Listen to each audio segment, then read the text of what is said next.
ఎడం చేతి పక్కేమో ఇక్కడ ఐపోలవరం దగ్గరలో బీచ్కి వచ్చినప్పుడు ఇక్కడ టెంపుల్ దర్శనం కూడా అవుతుందండి. మనకి చక్కగా టెంపుల్ కూడా దర్శించుకోవచ్చు. ఐపోలవరం బీచ్ ఒడ్డునే మనకి ఎంట్రన్స్లో సాయిబాబా గుడి ఉందన్నమాట. ఎడం చేయి పక్కన అయితే వినాయకుడు, కుడి చేయి పక్కన అయితే దత్తాత్రేయ టెంపుల్ అయితే ఉందండి. ఇదిగోండి ఫ్రెండ్స్, ఇదే దత్తాత్రేయ టెంపుల్ అనమాట.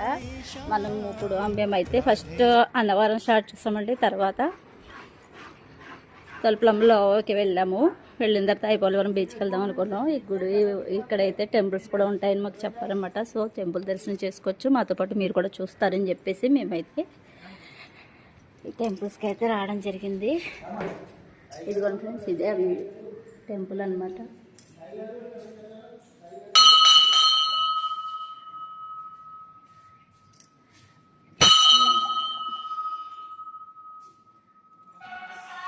ఇదిగోండి సాయిబాబా టెంపుల్, చక్కగా స్వామివారి పాదాలు అన్నమాట. ఇక్కడ మనకి ఏంటంటే అభిషేకాలు జరుగుతాయి అన్నమాట.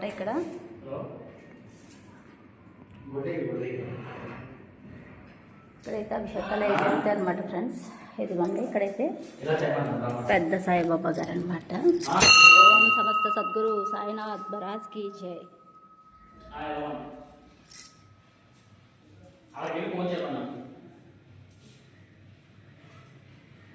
అదిగోండి సాయిబాబా వారి దివ్య మంగళ స్వరూపం అన్నమాట.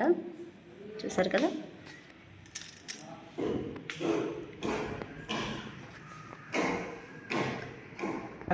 ఇదిగోండి స్వామివారి పవలింపు అనమాట. చూసారు కదా. ఉయ్యాల సేవ. ఇక్కడ ఉన్న ఒక్కొక్క బీచ్ ఒడ్డున్న ఒక్కో టెంపుల్ని ఒక వీడియోగా చేసేది నేను అందరి కోసం పోస్ట్ చేస్తాను ఫ్రెండ్స్. అదేంటి ఎలా పోస్ట్ చేస్తున్నానంటే కనుక మీరు నాకు సపోర్ట్ చేయాలండి. Please subscribe my channel. ఓం సమస్త సద్గురు సాయినాథ్ మహారాజ్ కీ జై.